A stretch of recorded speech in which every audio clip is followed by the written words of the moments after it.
Friends நம்ம இன்னைக்கு இந்த வீடியோல ரொம்ப ஈஸியா குட்டி ரோஸ் வச்சு எப்படி பிரைடல் வேணி ரெடி பண்றதுன்னு பார்க்கலாம். பிரைடல் வேணி ரெடி பண்றதுக்காக நமக்கு எவ்வளவு நீளம் தேவையோ அவ்வளவு நீளத்துக்கு தகுந்த மாதிரி 100 கிராமோ 200 கிராமோ எடுத்துக்கலாம்.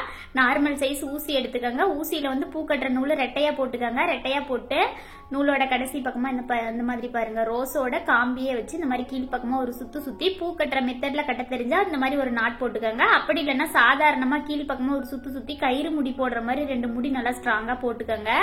நம்ம வந்து கொண்டையை சுத்தி கட்டி வைக்கிற மாதிரி இருந்ததுன்னா பிரைடல் வேணி முன்னாடி வேணியோட முன்னாடியும் பின்னாடியும் கொஞ்சம் நீளத்துக்கு நூல் விட்டுருங்க. அப்படி இல்லைன்னா இந்த மாதிரி ஒட்டி கட் பண்ணிடலாம்.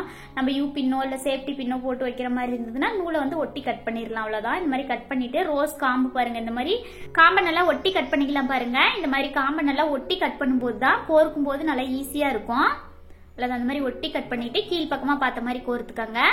இந்த மாதிரி கீழ் பக்கமா சென்டரா பார்த்து கோர்த்துக்கங்க. கோர்த்துட்டு ரவுண்டா நம்ம ரொம்ப குட்டி குட்டி ரோஸா இருந்தா 5 ரோஸ் வச்சுக்கோங்க. இல்ல கொஞ்சம் நம்ம இந்த மாதிரி மூக்குத்தி ரோஸ்லயே கொஞ்சம் பெரிய சைஸ் ரோஸா கிடைக்குது அப்படின்னா நம்ம வந்து 4 ரோஸ் மட்டும் வச்சுக்கிட்டா போதும். நான் இன்னைக்கு பாருங்க 5 ரோஸ் வச்சுக்கிறேன். குட்டி குட்டியா தான் இருக்குது. பிரைடல் வேணிக்கு பாத்தீங்கன்னா 5 ரோஸ் வச்சோம்னா நல்லா கரெக்டா இருக்கும். ரவுண்டா பாக்குறதுக்கு ரொம்ப அழகா இந்த மாதிரி 5 ரோஸ் கோர்த்துக்கலாம். இது வந்து மல்லிகை பூவோட இடையில வச்சு கட்டுற குட்டி ரோஸ் தான்.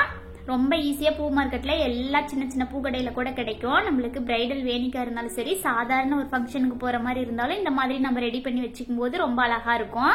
அவ்வளவுதான். ரவுண்டா 5 ரோஸ் கோர்த்துட்டு மேல பார்த்த மாதிரி ஒரு ரோஸ் காம்பை கட் பண்ணிட்டு கோர்த்துக்கலாம். அந்த மாதிரி கோர்த்துட்டு நூல்ல நகர்த்திக்கலாம் பாருங்க. இதே மாதிரி அடுத்தடுத்து கோர்த்துக்கலாம். நம்ம ஃபர்ஸ்ட் கீழே பார்த்த மாதிரி ஒரு ரோஸ் கோர்த்தோம் இல்லைங்களா, காம்பை கட் பண்ணிட்டு அது மட்டும் இந்த இடத்துல கோர்க்க வேண்டாம். ரவுண்டா 5 ரோஸ் கோர்த்துட்டு மேல பார்த்த மாதிரி ஒரு குட்டி ரோஸை காம்பை கட் பண்ணிட்டு கோர்த்துக்கலாம்.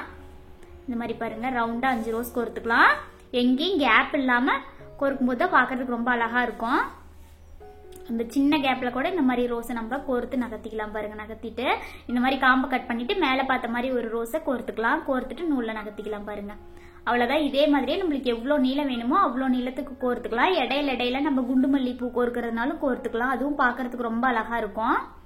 அவ்வளவுதான். இதே மாதிரி நம்மளுக்கு எவ்வளவு நீளம் வேணுமோ அவ்வளவு நீளத்துக்கு கோர்த்துக்கலாம். கோர்த்துட்டு நம்ம பிரைடல் வேணியா வைக்கும் போதும் பார்க்க ரொம்ப அழகா இருக்கும். அப்படி இல்லைன்னா 2 சைடும் எக்ஸ்ட்ரா இருக்கிற நூலெல்லாம் கட் பண்ணிட்டு நம்ம ஜடையில வந்துட்டு யூ பின்னோ இல்ல சேஃப்டி பின்னோ போட்டு வைக்கும் போது அதுவும் பாக்குறதுக்கு ரொம்ப அழகா இருக்கும். அவ்வளவுதான். பாருங்க லாஸ்ட்ல கொஞ்சம் நீளத்துக்கு இந்த மாதிரி நூல் விட்டு கட் பண்ணிக்கோங்க. கட் பண்ணிட்டு அந்த 2 நூலை பாருங்க இந்த மாதிரி ஒரு முடி மாதிரி போட்டுக்கோங்க.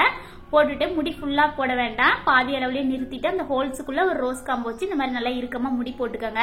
ஏன்னா ஃபர்ஸ்ட் எப்படி வேணாலும் முடி போட்டுக்கலாம். லாஸ்டா முடி போடுறது கொஞ்சம் சிரமமா இருக்கும். நம்ம கேப் விட்டு முடி போட்டோமா லூஸ் ஆயிரும். அதனால இந்த மாதிரி முடி போடும்போது ரொம்ப ஈஸியா இருக்கும். அவ்வளவுதான். பாருங்க நம்மளுக்கு ஒரு பிரைடல் வேணியோட ரவுண்ட் சைஸ் கிடைச்சிருக்குது. இந்த வீடியோ ஸ்கிப் பண்ணாம பார்த்ததுக்கு தேங்க்யூ ஃப்ரெண்ட்ஸ்.